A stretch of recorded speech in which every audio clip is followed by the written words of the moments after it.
Hello, everybody, and welcome to the Sorting Hat Podcast, the show where anything and everything can and will be sorted. I, as always, am your host, Michael Barryte, joined by my co-host, Brice. Observe the podcast host as he calls to his co-host. The sounds rippling through the atmosphere as he says everything in one breath. The basic conceit of our podcast is that we have an expert or fan of a topic, and then we are sorting things within that guest's knowledge base into the various houses of Hogwarts. Today, we are joined by Jessy Gould, a graphic designer and past zoological educator. Jessy, welcome. Thank you. Hello, everyone. I'm here. Let's learn about some fish. Yeah, we're going to be sorting marine mammals on this particular episode. So not fish, marine mammals. Convince me.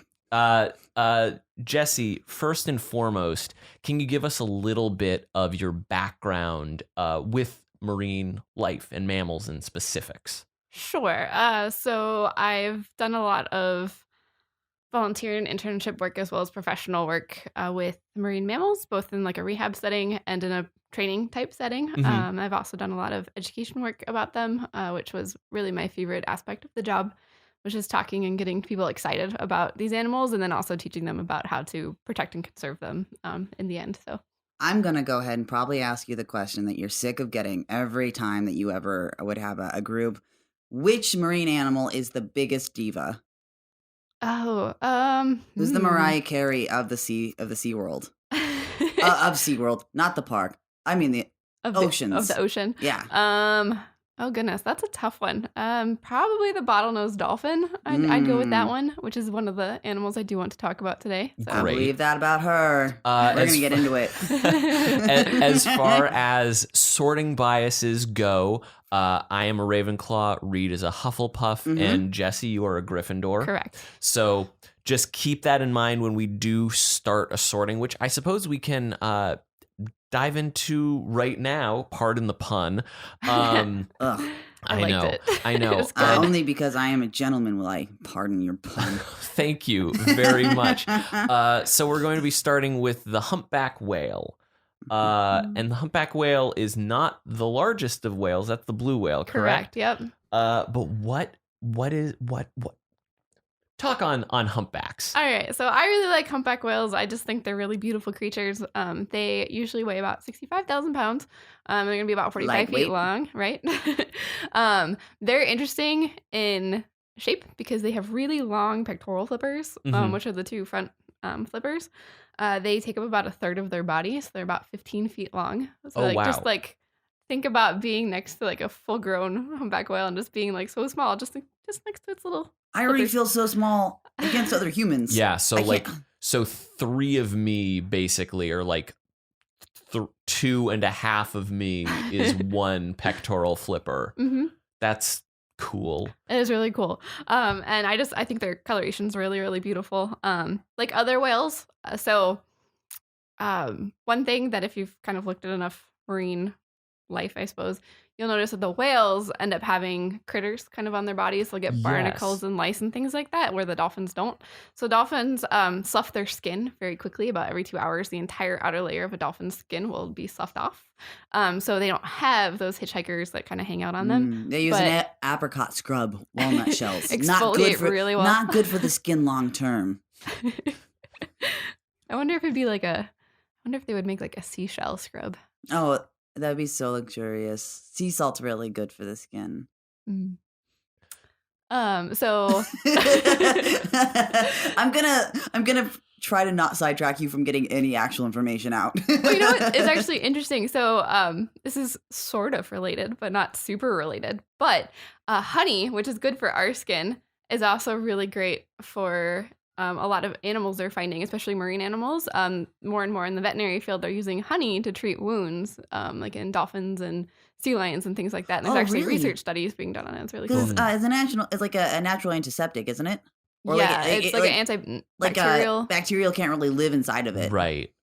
That's rather remarkable, but also kind of bizarre in the fact that obviously those two ecosystems aren't going to naturally overlap, so it's requiring human intervention to be like, oh, we need to get the bees near the water. It's stuff that the bears already knew forever. Right. It was their own secret, and then it somehow got to the streams, and the salmon told the fish out in the oceans, and now the whales know. Okay, so with humpback whales, Yes. they don't, or they do have hitchhikers. Yes. And all whales do, Yep. largely. They're very slow moving, so Right. it's easy they'll get barnacles and whale lice, actually, which is just real gross. Just big old lice things that just live on you all the time. When you say big ol', is that in relationship to other lice or? To other lice. I mean, compared to the whales, I'm sure Right. it's whatever, but I wouldn't want one of them on me. No, okay. So humpback whales, yeah, they really are just very fascinating. Like they tend to usually kind of hang out alone or like in smaller groups, but they'll actually get together to feed, to do what's called bubble net feeding, which is really cool. And they kind of work together. And like there's research that there's kind of some of the sounds that they make will kind of help communicate when they're hunting. So they'll dive down and they'll basically create a net for the fish out of bubbles. Whoa. And then they'll just kind of come up and use their big old mouths to... Is this specific to humpback whales? Yes. Oh, this feeding wow. technique, yeah. And it's actually a learned behavior, so they'll learn it from each other when they're, going after their krill and their fish and things. But they are baleen whales, so they have, instead of teeth, they've got the baleen plates that kind of hang down from the roof of their mouth, which is also just really fascinating because there are these big, giant creatures just filter feeding off of the tiniest little creatures in the water. I was under the assumption, perhaps falsely, based on just what you said, that all whales were baleen. Is that not true? No. So... Oh, this is one of my favorite things to talk about. So cetaceans is the larger group of whales, dolphins, and porpoises. And then it breaks off. There's baleen whales and there's toothed whales. And then that breaks down further into dolphins and porpoises. So all dolphins are whales, but whales are not dolphins, which is a really fun thing. Yeah. Okay. Yeah. And then baleen whales actually break down into a couple of other smaller groups, with the humpback whales being what's called a rorqual, which is a really weird word. But the whales that have kind of those like lines under their chin so that their mouths can expand real big, they fall into that group with the humpback. What? That's a subset of baleen whales. Yes. Michael, this isn't complicated. It's just like how all bats are bugs, but not all bugs are bats. All right, go on. Precisely. Okay, so it's one of these things because Jesse and I have known one another for a while now, and I've known that you're very knowledgeable about marine life. But it's like blowing your mind. But how we've much. never gotten into like any discussion, and now that I'm like, here, tell me, I'm just like, oh, I'm so inept. You realize like every party at the end of the night, I end up yelling about animals with somebody, right? I know. A couple of drinks in her, and she's like, let me tell you the difference between baleen and saline. That would be me. That's actually really accurate. And I wouldn't know the difference between either of them at that point. Okay, so let's get a few more factoids on the humpback whale. Sure. So another thing that's really interesting that's just starting in the past couple of years to become more, I guess, noticed in the scientific community is that they actually display altruistic behavior in which they will actually protect other animals from killer whales. So, there's a thought that, they're, these like heroes of the ocean, I suppose. But some other scientists have kind of theorized that maybe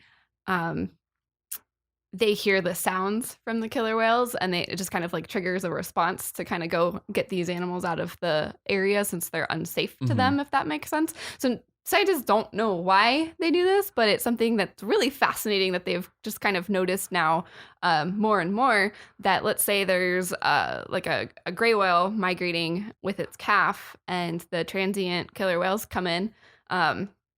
When they hunt, they're usually so the transient killer whales are the only ones that actually eat other mammals. The resident pods are the ones that will eat fish. So the transient killer whales will come into an area and they usually hunt very silently, very stealthily. But once they're at some point, and my knowledge on this isn't super great. At some point though, they'll start calling to one another. And so it's possible that those sounds might trigger the humpback whales to kind of come in and Do killer whales hunt in packs then? yes, Or what is there like a term for a pack of killer whales? a pod. Oh, a pod. Yeah. Okay. Oh God, I just you saying that they're silent. There's nothing So they're scarier than a whale I still can't see so coming. they're the raptors of the sea. Ooh, I like that. They're clever girls. Yes, Yeah. exactly. They are called the wolves of the sea because they'll like do the pack Yeah. thing. Because pods. And and for this reason, they call the humpback whale the hall monitor nerd of the seas because it immediately goes, all right, none of you should even be in this hallway. Get out of here. Are humpback whales limited to a specific set of oceans? I don't know particularly about other oceans, but you will find them in our ocean pretty The frequently. Pacific Ocean? Yeah, the Pacific. They do All migrate right, up guys, from. it doesn't belong to us. We just live next to it. Sorry, I'm gonna. It- Somebody might write in and go like, "You don't own the ocean." I'm just trying to avoid hate mail, especially from Neptune. That's fair. You don't want to get on Neptune's bad side. No. They do a very large migratory journey from the Arctic areas, like around Alaska and everything, down towards the warmer waters of Hawaii. And Mhm. actually, one thing that's really crazy too is they only really eat about half the year because the rest of the time they're migrating and they're not really eating. Oh, so they don't do like the drive-through equivalent. They're just like as they're going, they'll just like catch a fish. Like it has to like be like, all right, we're gonna stop. We're gonna have a meal. Everyone, get your bubble net. Get it ready. Hey, Carl, try this time. Your bubbles were terrible last time. Yeah, so they only they're like busy the rest of the year, especially like if it's a mom with a calf and Mhm. she has to deal with her calf. So they're only really packing on that blubber actively, I guess, for about half the year. So I'm just trying to like map out in my head so it's like they migrate, they give birth, they bubble net, they migrate. Because I assume if they gave birth and then we're like, now we're going to travel and you calves aren't going to eat, that's problematic. Well, the calves will be eating Okay. because they'll be nursing from mom. Oh, that's right. So it's Are they're just like latched on as they're migrating, or are they? They'll like stop and well, not really. They never really like stop, I suppose. But yeah, the calves will like take moments to nurse. I here and wasn't there. sure if it's a situation where like calves can just actively be sort of like once they're latched onto mom, they just are like drifting along. Most animals that nurse that way, even ones that we would assume that the mom would just have the instinct to stop and feed the children, it can sometimes be hard. We had to make our goats like slow down and be like, for your own health, you have to feed this baby. Also, it will die otherwise. Because animals are just like, I got stuff to do. I don't know how long my life cycle is. I have no concept of self. I got things to do. Why are you animal shaming like this, Reed? I don't know, but I will say, is it just that I haven't been looking for it, or I've never seen a video of a whale baby eating? So my knowledge on like baleen whale nursing is not great. I'm sure there's footage of it somewhere, but if you want to talk about dolphin nursing, I know a whole lot about that, and there's actually a lot of footage that you can find about dolphins we'll get nursing. to that very soon, but unless there are other little factoids that you feel you should be telling us about humpbacks, I think we can dive into sorting. Yes? I did have a question, though, because I just saw it mentioned.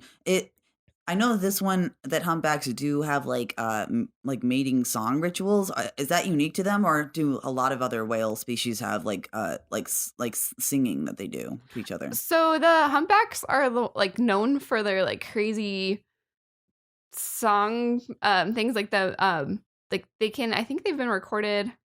To go on singing for like 24 hours.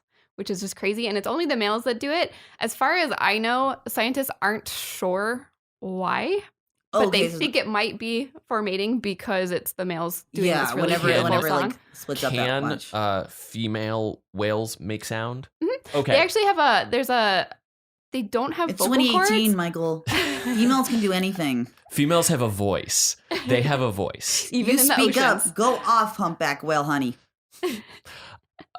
So they don't have vocal cords, but they have a larynx-like structure in their throats that they can use to make sounds, which is also very different from how dolphins make sounds, which is fascinating. I'm just thinking now, as we just came off of April Fool's Day, has any not that it would be like a mainstream thing, but if a karaoke manufacturer said they were like releasing humpback whale tracks. A 24-hour track. Yeah, like in a karaoke set, that'd be a pretty fun little dumb thing. You heard it, avant-garde absurdist karaoke manufacturers. I mean, if Netflix has a programming that is just an hour of an oscillating fan, I'm sure somebody is going to release at least like an hour-long humpback whale track as karaoke. As for sorting, I don't know. You said that their friendly disposition and the fact that they will go, they'll put themselves in probably jeopardy that they wouldn't otherwise experience to help somebody else out. I would probably just safely call that a Gryffindor. Yeah, it seems pretty dang Gryffindor to me. Is that where you were leaning, Jessy? That's what I was thinking for this one. I think they'd be the Gryffindors. I would say the concept of the bubble net is pretty Hufflepuff, just in it's so adorable and kind of dorky. But it has utility too. Yeah, like the bubble net. If the bubble net was like the only unique thing to this, I would either say Hufflepuff or Ravenclaw, maybe. Yeah. But also, like, it's a pretty ingenious sort of like, oh, we figured out this thing that if we work together, da da da da da. Like, it's fine. It's a Gryffindor. Would we consider this that bubble net thing to be like that sort of way that we can like very much pinpoint like this animal has this level of intelligence? Would we consider this tool making, or is this like just coincidentally they were like, oh, this kind of works out? I never know the difference. That's a really great question. I'm not sure how that would be classified, to be honest. Like, I wouldn't say it's tool making per se, but it's definitely like understanding your environment. Like it's understanding I think about like when the monkey puts the stick in the hole and the bugs go on it. They're like, it's a tool. That's how we know that they're like us. But I'm like, does that bubble net mean that whales are like us too? I mean, they're smart enough to obviously comprehend like the way that bubbles work. I'm still figuring that out. They're so slippery. Yeah. Who can ever hold these things? Yeah. Like animal intelligence is one of those really hard things just to quantify because like I wish more than anything I could be like in an animal's head for a day just to see how their brains work and see how they like just how they thought process. But you know, well, we're now going to stick with whales and move to beluga whales based on the list that you provided me. What should we start with, like differences between humpbacks and belugas, or just like go into a general list of facts? I mean, we can. So they're very different from humpbacks. Oh, okay. I guess, like, so. I mean, what's not different, Michael, is going to be easier. All right. So, the beluga whale is a toothed whale. So, okay. Yeah. So we're moving out of the baleen immediately. Mm-hmm. So have you never looked in a whale's mouth before? Like the Natural History Museum. Get off my back. Get off my humpback. So they do have little teeth. They're not particularly super useful, like say a killer whale's teeth, you know, they're using them to tear apart other critters. Right. But the belugas, they do have teeth, but not anything near like a killer whale's mouth, I suppose. But beluga whales, I just love them because they just like they look like big squishy marshmallows in the ocean. Yeah. Since they are found up in the Arctic, they're gonna have a lot of blubber. So when they swim around, their bodies almost like ripple with blubber. These definitely seem to be the most, dare I say, twee of the whales. Their nicknames are also Melonhead and Canary. Is that correct? Yeah, just really cute. The canaries of the sea because they make really high-pitched chirpy sounds. Oh. Yeah, of all the whales, if anyone was going to be in a folk duo with Zooey Deschanel, it's the beluga, in my opinion. I hope the beluga, though, has, like, the bangs, though. Oh, absolutely. Yeah, it's very cute. And so are these whales, they stay in the cold waters, don't they? Right. So, and cold's kind of like relative, you know, you think of the Arctic and you think, oh my gosh, it's freezing cold up there. But in the, you know, in the warmer months, it does get a little bit warmer. So they might be found in 50, 60 degree water too. Okay, cool. Yeah. And they'll even, when the snow kind of melts down, they'll even swim up into like the rivers and the estuary areas there too. So they're not just in the ice all the time. So then as far as feeding goes, as a toothed whale, they're eating fish as opposed to krill. Right, so they'll go for a fish. These guys are also bottom feeders too. Oh, okay. And they've actually been documented too. They'll take in water into their mouth and they will squirt it down on the bottom of the ocean to lift the silt up. Oh, that's and interesting. Get the critters that are down there. Is that specific to them? As far as I know, yes. Okay. As far as I know. So this is another like kind of clever thing that whales are doing, just based off of their environment. I always think about it like in the same terms of like I can't imagine who the first person to like let milk rot and get hard and then still say I'm gonna put that in my mouth. Like imagine the first time a beluga like spit on the floor like that and someone was like, Carl, whoa, look at all this stuff you got. Wait, do it again. Oh, we're all doing this. Everybody start spitting on the ground. It's always accidental shit. In the case of yogurt, though, I definitely think it's like somebody left that milk out to curdle and was like, fuck it, I just have to eat this. Like I'll probably die in 2 years anyway. I'm just gonna go for it. I'm gonna eat the yogurt. Oh, yeah. This is all right.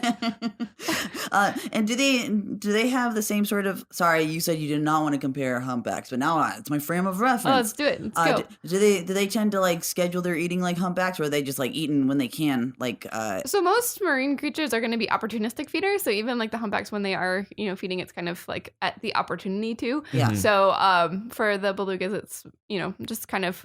If the opportunity's there, they'll take it. Oh, gotcha. Mm-hmm. Yeah, if you're in the ocean, life's kind of, a little rough sometimes. You never know where food's going to be. So usually if you find it, it's a giant 3-dimensional maze. Full of monsters. You're in water space. The ocean is far scarier than outer space, in my opinion. There are way more alien creatures down there, just in terms of like what we can like even as far as we know. That's why I love it. Well, no, I'm sure relatively outer space has more living organisms in it, but it's like spread out. Yeah, oh no, I understand. They can't get to me. I'm not scared. It's also made. But if a whale decides to, to just jump out of the ocean, like breach and just grab me, that's terrifying. It's also made increasingly scary in the fact that visibility underwater and pressure become like increasingly difficult to deal with. Like the farther down you go, you're dealing with pressure, and your visibility is going to be cut just based on like the cloudiness of everything down there, and heat. Also, is heat? Oh, it gets real cold down there. Real cold. Oh, it gets cold, but then also if you like get down into like volcanic areas, oh sure, then you're dealing with like it's just like extreme temperatures in all cases. So in the case of this terrifying ocean, space. Is a beluga going to be a guy that I don't want to run into in a dark alley, or are they pretty friendly as well? Like, what's their usual? So with any wild animal, it's always kind of like, in my opinion, you should give all wild animals their space, because even if they're approaching you with just a simple curiosity, they're still big giant animals, and they might not necessarily know what you are or what your limits are. And their curiosity is like, do you go in my mouth? Oh, we're gonna find out. Well, that's, shark bites. Sharks are like, are you food? Oh, guess you're not. And then it's just kind of like, well, I don't have a foot anymore. But are they like social creatures? Do they like to, or are they like solitary? These guys will actually hang out with each other. They'll usually be found in like smaller groups, usually like 10 or so is the maximum. Mm-hmm. But, they've been recorded with bunches of them just kind of hanging out in areas too. So they're a little more social, I'd say. But yeah, so like when they are hanging out and everything, like occasionally there'll be areas where there's so much ice that they actually have to make air holes, which is crazy because they can only hold their breath for about 20 minutes. Oh, so they have to like go up and like do they have to breach a reverse creme brulee, if you will. Get rid of that crust. So they obviously they don't have a dorsal fin on their back, but they do have a dorsal ridge. So if you make a fist and you run your fingers over your knuckles, that's what a dorsal ridge feels like. And they can actually use that to punch at the ice and kind of break it up and make air holes. Do humpbacks have a dorsal fin? No, they do. They do. They have a small dorsal fin towards the back. So when they dive down, it's a little bit further back. Closer to the tail? Yeah. Gotcha. So they can punch stuff. That's amazing. I didn't know that. They can back punch stuff. Whatever, it still counts. If I was in a fight and I got a back punch in, I'm like, I punched you. If you want to get real technical, that back area, like from the dorsal fin and a dolphin, like from the dorsal fin to the tail, that area is called a peduncle. It's peduncle. Peduncle, that big muscular area is called a peduncle. So it's one of my favorite animal words. That's like a great like Borscht Belt comedy word too. Yeah. Yeah, peduncle.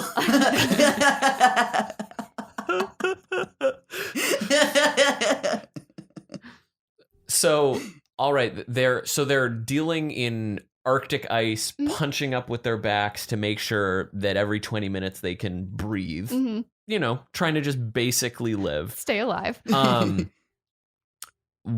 Is that like? Do they have any predators? They do. So killer whales will feed on them, and also polar bears. So when they've punched that hole in the ice and they're, going up for air, they're actually at a really big disadvantage because a polar bear will just come along and sit right there and wait for the right moment and swat one out of the ice. How big are beluga whales? Because we got a general scope on the humpback. I don't think you gave us a metric for a beluga. Beluga whale, let me make sure I'm remembering this correctly. They're about 15 feet long. Oh, okay. So they're the length of a dorsal fin on a humpback. So they're considerably smaller. Oh, of their pectoral flipper. Or pectoral flipper. Yeah. Sorry. Yes. I misspoke It's like a words. even more exponential difference between like a Yorkie and a Mastiff, and you're like, how did you come from the same shared ancestor?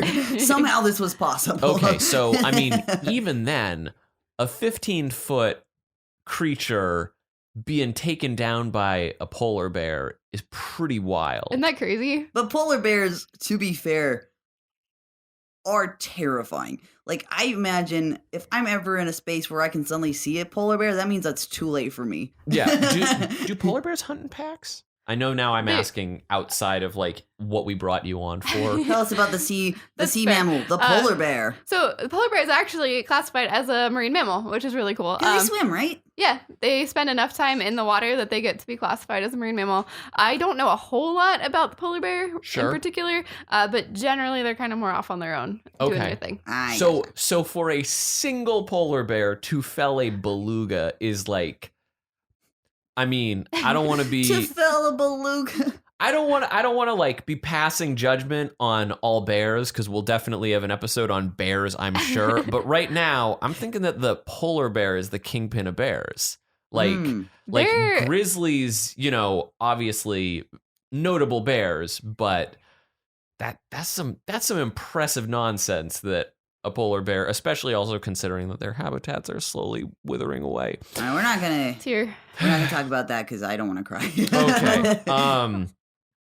Are there any other factoids that you would like to share about belugas, or do you feel good on sorting? One more thing. Yes. When beluga babies are born, they're actually born a gray color. And that's so that they can camouflage in mom's shadow and kind of hide underneath her to be kind of more hidden from the predators in the water. And then their skin color kind of brightens up over time. They'll turn white over time, which helps with their camouflage since they're mostly hanging out in icy areas. I see. Yeah, it's really interesting because when they're not in like those sort of environments, they almost look like incandescent under the water. It's wild. Yeah, they're pretty amazing little critters that are huge. I would say since they're still pretty friendly, and I don't think they're necessarily trying to like game the system in any way or. Would we say a Hufflepuff? Just because, if you call an animal Melonhead, they're not that cool. Yeah, I think it's safe to go Hufflepuff. So far, these all seem fairly straightforward. I'm sure we're headed into. I think we might have a few issues a little bit later on, but I think this next one that we're headed towards, I have an idea already. Oh boy! With the Atlantic bottlenose dolphin. All right, so I have an idea for that one too, but we'll get there. Yeah. Atlantic bottlenose dolphins. So they are, if you kind of break down that cetacean chart again, they'll fall under the toothed whale, dolphin. So they actually have one of the big differences, I guess, between like a dolphin and a porpoise, which I'm now learning two different animals. Ladies and gentlemen, when I talk about porpoises. Okay. So we'll skip that. But a common thing between beluga and the dolphin is they both will use echolocation, which is really cool. Echolocation is just fascinating to me. They'll actually produce sounds from their foreheads and they'll direct them into their environment. It'll bounce off objects in their environment and it'll bounce back to their jawbones. And if you touch your own jawbone and you walk your fingers back, you'll find that eventually it leads back to your ear. So in dolphins, they have kind of a hollow, well, they don't have kind of, they have a hollow jawbone with a very viscous substance inside. So it's super vibraty. It'll transmit those sounds right up into their ears and into their brain, and they'll process this image of their environment, and they're able to kind of figure out what's around them, which is a huge difference between the toothed whales and the dolphins and the baleen whales. Baleen whales don't echolocate on things. I see. That's fascinating. And So I want to confirm, folks, I walked my fingers back up my jawline and found my ear. This So is real. It works. So if any of you were unsure as to what This has now been peer reviewed. So they're the bats of the ocean, or bats are So they're the bugs. or bats are the dolphins of the sky. I like that one better. Bats are the dolphins of the sky. Pleases me. So Dolphins of the sky, which also now, like, if you imagine Flipper but redone with bats, is way more nutty. Just a single bat, and like this kid won't stop hanging out with it. And everyone's like, stop hanging out with that bat. If you flip it so vampires turn into dolphins. Dude, that's way funnier and scarier. Like this dude like seduces your wife and then jumps through a window into the ocean. It just swims off. But still wants to suck your blood. Like, oh, any marine animal that wants to specifically just suck my blood out, that's more terrifying than anything. Children of the night. Yeah, I am now Lovecraft going couldn't to make up something scarier than that. Oh my god. Ugh. Sorry, you're trying to actually teach us about dolphins, and we're doing dumb bits. I like it. Carry on. So this is the Flipper one. It's not the porpoise. Right. Okay, so Flipper was a bottlenose dolphin. Yep. Gotcha. Yep. Okay, cool. And- That's one of the most well-known dolphins out there in the world. And you specifically gave us the Atlantic bottlenose dolphin. Is there a Pacific bottlenose dolphin? There is a Pacific bottlenose dolphin. What are the difference between those? Right. So the Pacific bottlenose dolphin is obviously going to be found in the Pacific as opposed to the Atlantic, but they are larger than the Atlantic bottlenose dolphins, and they're usually darker in color. So not super crazy different, but just a little bit. I actually got to see them in the wild for the first time a few weeks ago, and I'm really excited about that. Wow. So is it true, like how they kind of portray them, that they are like really a lot closer in the type of intelligence that we identify with, in terms of like we can communicate a lot better with them than say some other species of whales? That's kind of one of those things where my personal opinion is that, like, again, like animal intelligence is very hard to quantify. Yeah. They are definitely very smart. I think that the media kind of gives them extra special magical qualities. But they Gotcha. are incredibly intelligent animals, and I'm not meaning to detract that, but I do think... Because I do know, like, they're able to, like, kind of utilize them the same way you would use, like, dog labor and stuff, too, right? Because don't they have, like dolphin equivalents of, like, the canine units that they can train them to help find stuff underwater? Yeah, actually, the Navy has dolphins that they train to help find, like... what's the word that I want? Like bombs and stuff they underwater. find like mines. Yeah, that's the word I wanted, not bombs. Do you guys ever like have like very weird kernels of things that you learned as a child that you're like, I don't know why this is still so crystal clear in my head. I know zero algebra, but I do know this from a single episode of Popular Mechanics for Kids in the mid 90s. That's amazing. It's little things that stick. And bottlenose dolphins can count, correct? There was that was the count from Sesame Street. Oh, I'm sorry. Again, I'm thinking about vampires still. No, he's not a dolphin. I'm so sorry. But dolphins can trigger lightning when they finish counting. Am I wrong? That's accurate. Yeah. All the storms in the ocean, it's just dolphins. It's just dolphins. So like where's their place in like the street fight that seems to be the oceans? Are they gonna like go looking for trouble, or are they kind of like, do they help anybody, or are they kind of like, oh, good luck? So with that's kind of there are, so many reports of people being like, oh, the dolphin saved me, whatnot. Yeah. It's hard to verify those stories because not a lot of them have been, and I always try to take a very scientific, they always objective. were phoned in by dolphins. Oh, jeez. After the lightning storms. Right. So with those things, it's kind of hard to say. And it's also kind of like, I like to think of it as like, okay, were they protecting you from the shark, or were they protecting their baby from the shark? Or was there some other... It could just be coinciding. It's like, it's a correlation, not necessarily like, they were like motivated to help you. Yeah, and it's not not to making say it all like about you, drowning person. Right. Like, it's not to say that couldn't be what happened. I always just kind of like to kind of take it objectively and kind of consider what else it could be, because I think anthropomorphizing animals is a very dangerous game, I suppose, especially if we're trying to no, kind of analyze. My dog asked for a chocolate birthday cake, and that's what he's getting. That dog is dead now. Oh, jeez. Oh, no. You don't feed a dog chocolate. That's an awful idea. It's a terrible idea. But and like one of the things too is like you don't hear back from the people that weren't saved by the dolphin or otherwise. It's confirmation bias, baby. Yeah. Because those people who weren't saved by the dolphins are dead, in case that wasn't spelled out.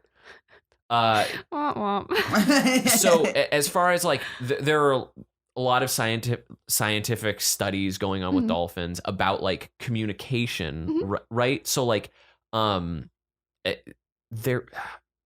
believe I read or watched something. It's all a blur in my head. About like, trying to get them to like communicate ideas or concepts or words, kind of like what was happening with gorillas and Coco. Is that something like, this is more just like your opinion? Do you think this is something that we should be really putting stock into, or is it like,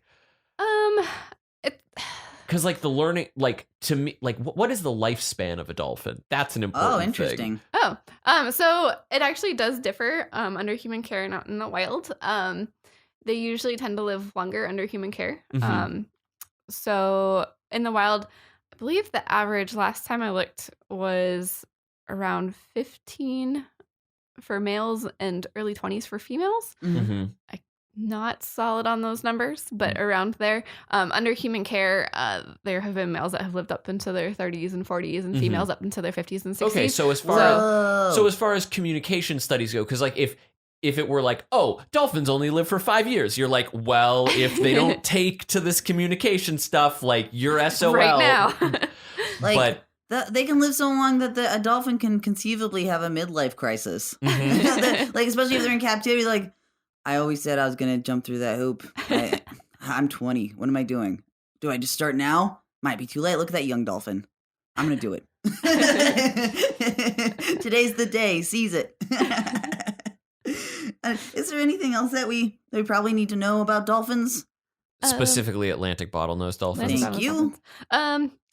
So with Atlantic bottlenose dolphins, there are actually some resident pods in Florida. There's one in Sarasota Bay that they've been studying. A lot of the research on bottlenose dolphins in the wild have come from like that area. I used to live out there, and it was really cool because you could just kind of sit by the water and you'd always see dolphins swim by. Wow. Really cool. They don't necessarily have like super cohesive groups. It's kind of more of like a fluid pod type situation. So they'll kind of join up and then they'll break off and things like that. The male dolphins will oftentimes pair bond. So it'll just be like two BFFs swimming around together, like usually a group of 2 to 3. And then the females usually form the larger groups of the moms and the aunts and the babies and things like gotcha. that. Oh, okay. That is interesting. Do you had a thought as to where Atlantic bottlenose dolphins were going to be sorted? I did. I think they should go into Slytherin because my personal experience with them is that they can be a bit mischievous. So, yeah. Wait. What can you tell us like an experience that like you had like a sly dolphin on your hands? Kind of like when working with them in a training type setting, it's almost as, and I don't want to give them human characteristics by any means, but sometimes it seemed like if you were the new trainer, they would see what they could kind of get away with, if that makes sense. That's amazing. So yeah, it was kind of like, all right. Yeah, it's like when you're babysitting a kid for the first time. They're like, I know you're not mom. Let's find out how not mom you are. You're not my real mom. Yeah, I think initially it would be like somebody might think that Atlantic bottlenose dolphins or just dolphins in general would be like blanketed into Ravenclaw, but I do think that they're not necessarily they're using their power to be a little bit like more mischievous, I think is the right word. They're being clever about everything. Yeah, because like I would say like Slytherins are definitely like, that's why I very much like see a lot of like parallels and overlaps with all of the houses. I would say that like Slytherins are like the cunning ones, whereas Ravenclaws are like they're methodical. Yeah. They're more well, thoughtful. And also the fact that, and I mean, it's part of their behavior, but the whole like dolphins doing that, like, we're all leaping out of the water, and everyone like, yay, how fun. It's like, it's a little showboaty. Oh, definitely. Yeah, for sure. So let's now move on to vaquita porpoises. So we're going to get the distinction between dolphins and porpoises. They wear those fruit hats on their head. Yes. Vaquita, dolphin, and I'm here to say I swim in the ocean in a different way. All right, go ahead. I'm sorry. I'm so sorry, everybody. Never apologize. The main difference between a dolphin and a porpoise that's always going to hold up true is going to be their teeth. So dolphins have cone-shaped teeth, whereas porpoises have spade-shaped teeth. There's other general differences, like porpoises tend to be smaller. They tend to live in colder water, but they're not like always set in stone type thing. Porpoises also, if I'm remembering correctly, porpoises have like a much shorter snout, correct? Oftentimes their faces are a little bit flatter, and actually the beak area of a dolphin is called a rostrum. A rostrum. Yep. And the porpoise, pug of the deep.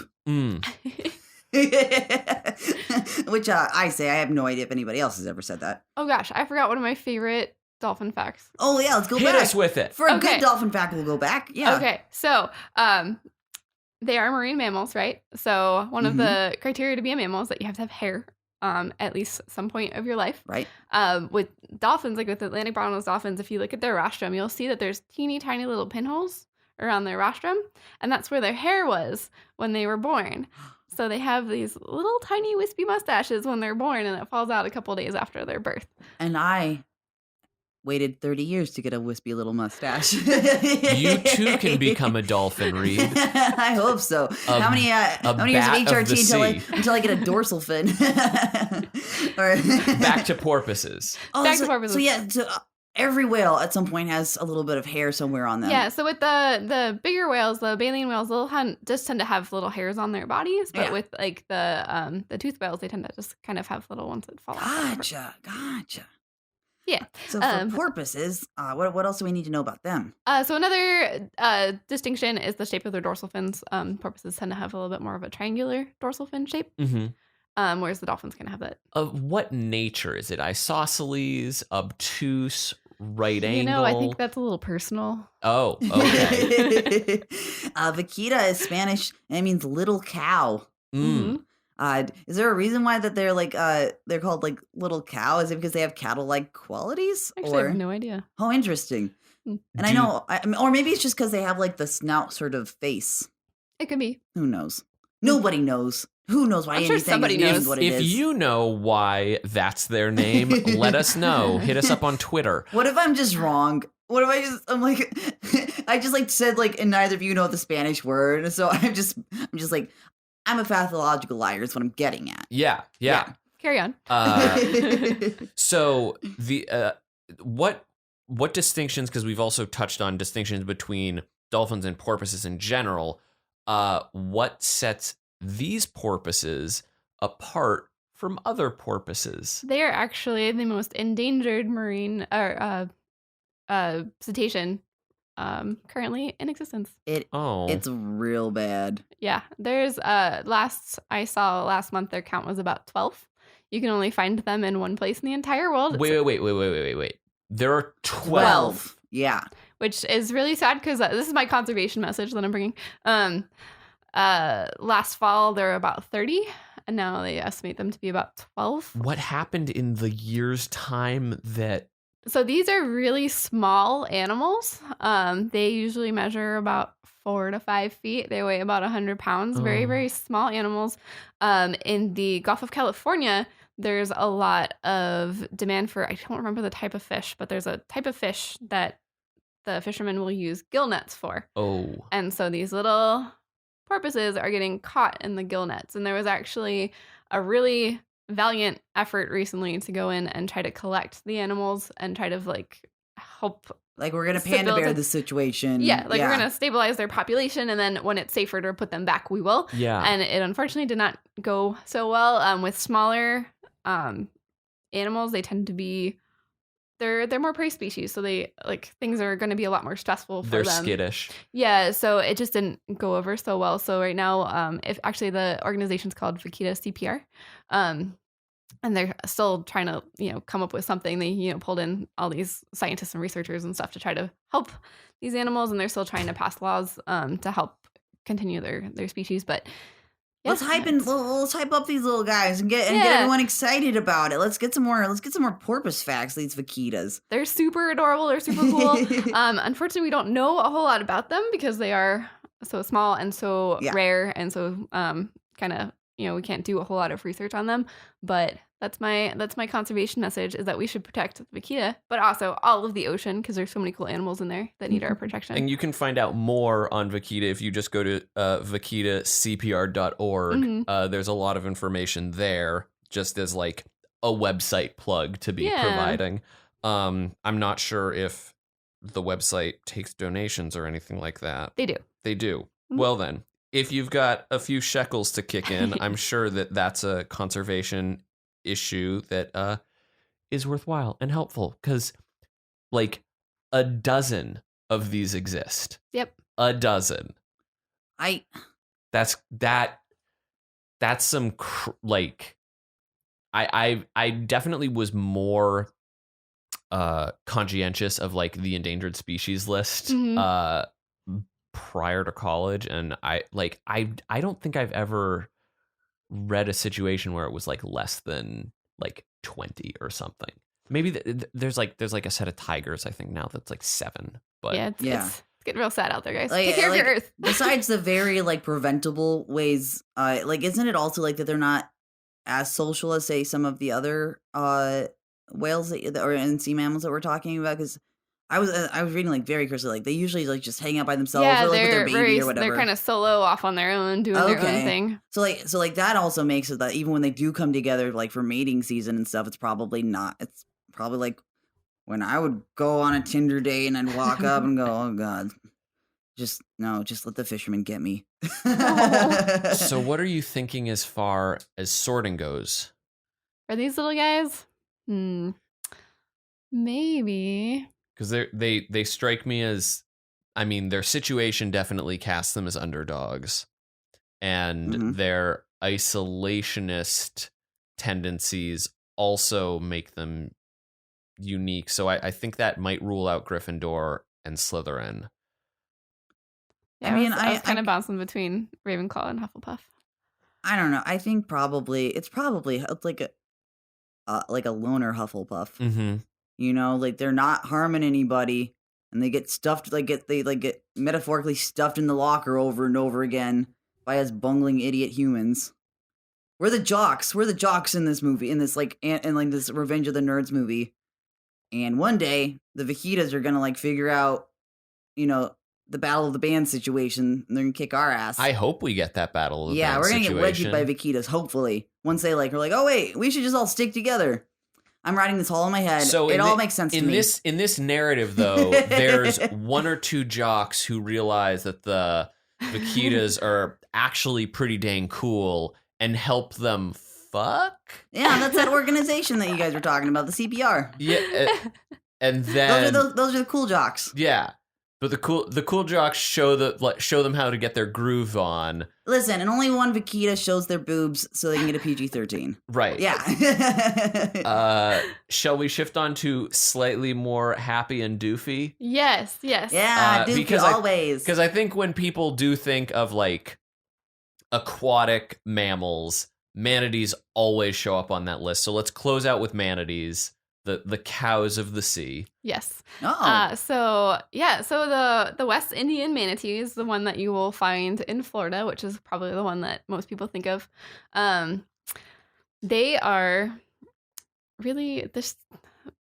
I like to refer to them as nature's lawnmowers, like the lawnmowers of the sea. They'll eat the grasses and the leaves. They get to their big giant size just living off of ocean salad. So they're not diving like super deep. Right. They're more shallow water mammals. And And also going off of the lawnmower call out, they, like the vaquita, deal with humans in a different way. But as opposed to lawnmower blades, they're dealing with fishing boat blades. Yes, exactly. So with that, it is really important for people out in the water just to be aware of their surroundings and definitely like pay attention to no wake zones and things like that where manatees are likely to hang out because they are going to be near the surface, kind of just foraging for food. And I mean, you could also, if you want to get real dark and grim, you could refer to them as the ocean speed bumps. So it's really important just to be, if you're on the water, to be aware of what's around you because there's so many animals that share the ocean with us that we don't necessarily see them there. So we don't realize that they're there and how much they need our help and protection. Mm-hmm. But manatees are they're just such fun animals. The big misconception though is that they're not fat. They are literally big boned. Whoa. Like their size is just giant organs and giant rib cages and giant bones, and they have very little fat on their bodies. They're actually super susceptible to cold. So when the temperatures drop like crazy in Florida, sometimes the waters they'll get so cold that they'll get cold shocked. They can get frostbite and they'll lose parts of their tails, which they have the big tail paddles to kind of move them along in the water.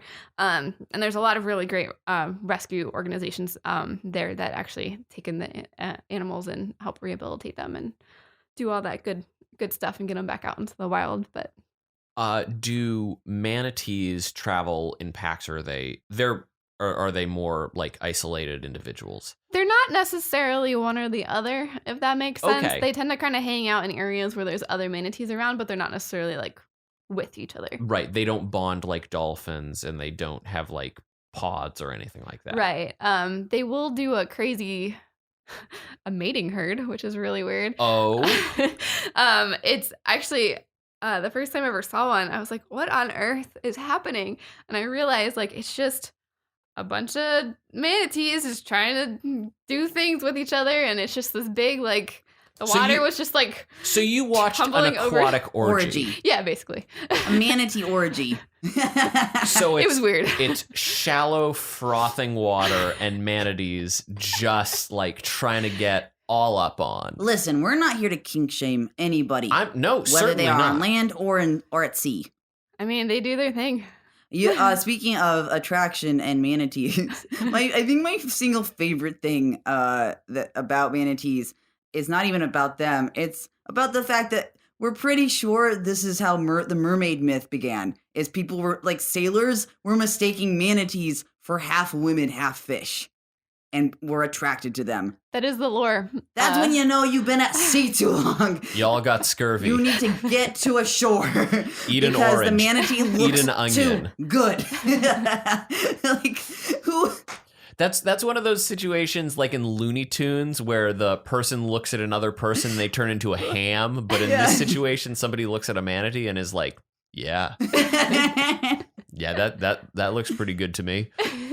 I mean, it really speaks to the ego of man to be like, why? Well, if the creature's swimming up to me and wants to, interact with me, obviously they must have intelligence and are in love with me. Obviously. Or at least want to trick me because with their wiles, because I have something that they want.